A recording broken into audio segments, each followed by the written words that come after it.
I am afraid. My family remains estranged, fighting over borders drawn by bandits and adventurers, interlopers.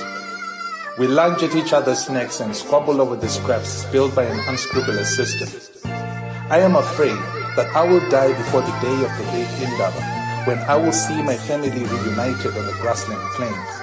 Let's start off with illegal immigration, the war and the displacement. People crossing rivers with no documentation, try to make a living and score an occupation. In between it they are fighting the scorn and segregation. From the locals, infuriated how they getting jobs, and the television claiming that they coming here to rob. It's fair to reason clearly that the region has a problem. Decades we've been living and they don't know how to solve it. It's hard to get the visa, they tighten the procedures. It's hard to fight these battles without getting religious. Allah, Krishna or Jesus, I'm out to get the freedom, the glory and the kingdom of God. What's your position on equality, the role of capitalism on the politics, which affects the lessons that they teaching in the colleges? Media is biased and they cleverly acknowledge it. Who's willing to fight it in the music? Can we volunteer? Why they taking down Rutendo in the interview? They taking all the tenders to the groupies in the swimming pool, spinning up the narrative. You buy it and you think it's true, cause they modify it, you support. But it's killing you, born as sage, messianic.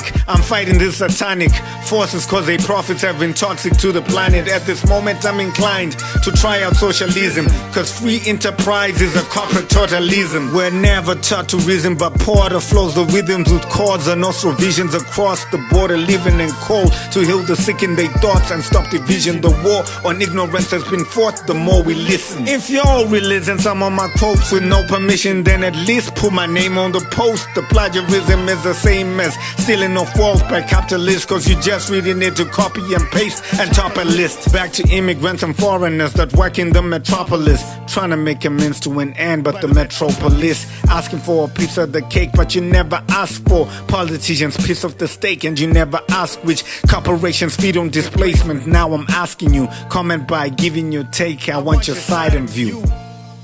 I want your side and view. For my brothers to understand, I need to raise my voice and extol the virtues of Africa in a foreign tongue. The scream gets caught in my lungs. Stop. Breathe. Swallow. Hyperventilate. Sit cross-legged. Figure 8. Meditate. Seek calm in the middle of this raging storm. I worry that the silence will suffocate me, that the rage will bubble above the surface, that one day I will tear the mask off and choke on its smiling facade. We are strong. We are proud. We are survivors. But if we are also honest, we will admit that the path of the African has one descriptor: hard. I am afraid that I will shrivel out here, like a fire lily, uprooted and planted in the desert sand. I am afraid that my mother will have grandchildren she cannot understand.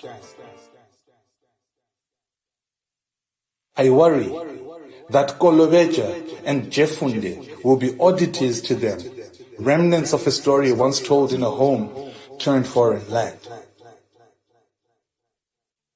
To name a fear is to face it, and to face a fear is to tame it.